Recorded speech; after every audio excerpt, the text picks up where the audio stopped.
Sean here again. Welcome to the third video companion to my Learn Archery Like a Mameluke guide. Remember, the guide has a lot more detail. These videos are just meant as visual demonstrations of the topics. Today, we are covering the second fundamental described in Saracen archery, grasping the bow.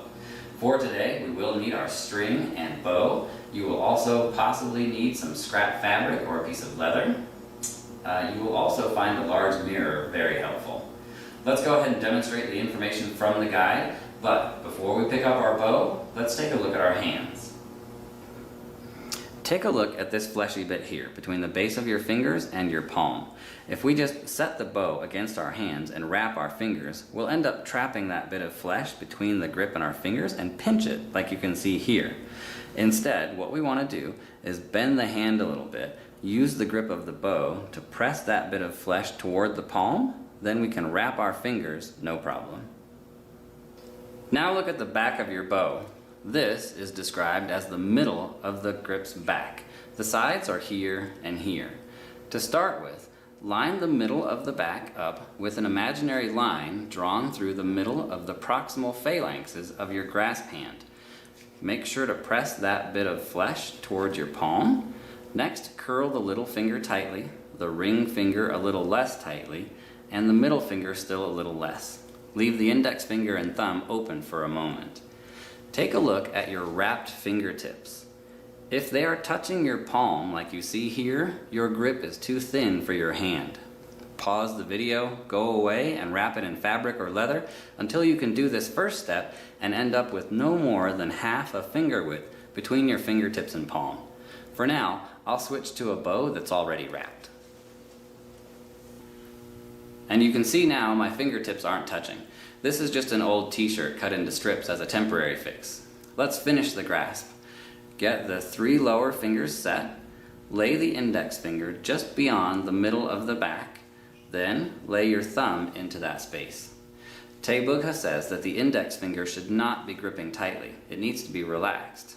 Also, the tip of the thumb should be no higher or lower than its own base, and it too should lie incredibly still. That's pretty much it. This is the completed grasp for average-sized hands.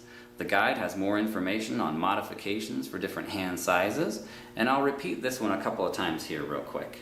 You'll notice that my thumb lines up with the arrow pass, and that's what you're going for. So we'll repeat it again. Imaginary line, middle of the back, press that bit of flesh the right way, wrap those 3, set the index finger, then set the thumb. And you notice that's in line with my forearm and the thumb's nice and low. One more time. Imaginary line, middle of the back, wrap those 3 fingers, right? Tight, not so tight, not quite as tight, very gentle, and practically motionless. And now we're all lined up. Now we'll introduce the draw, which is actually the 4th fundamental, but Tepat chooses to introduce part of it out of sequence for pretty good reason, and I talk about why that is in the guide.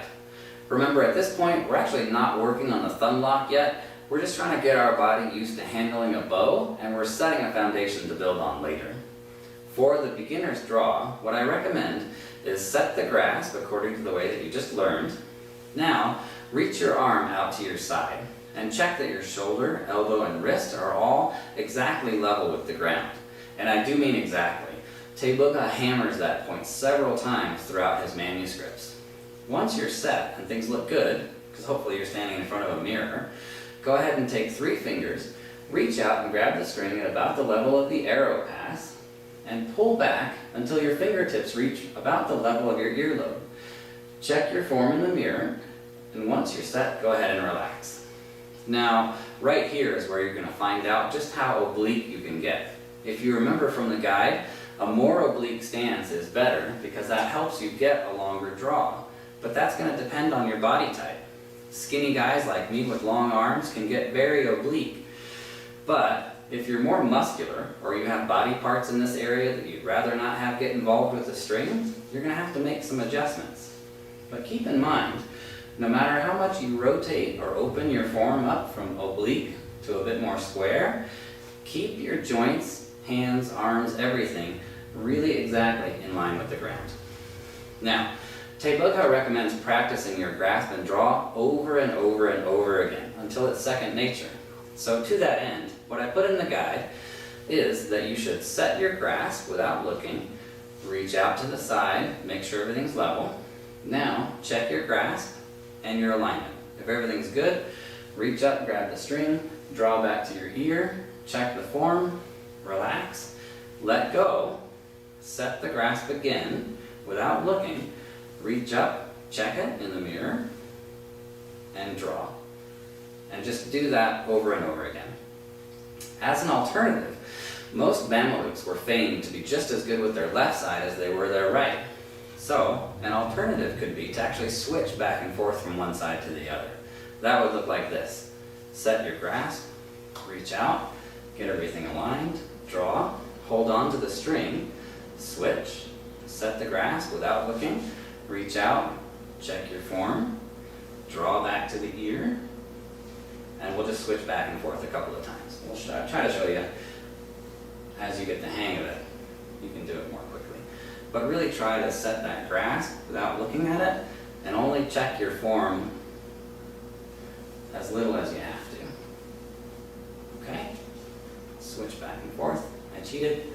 There we go. Draw to the ear. Try not to look. And off we go again. Now, if you're like me and your shoulder's a little sore today or some other joint's just not doing what you want it to, you can still get your practice in even if you can't draw.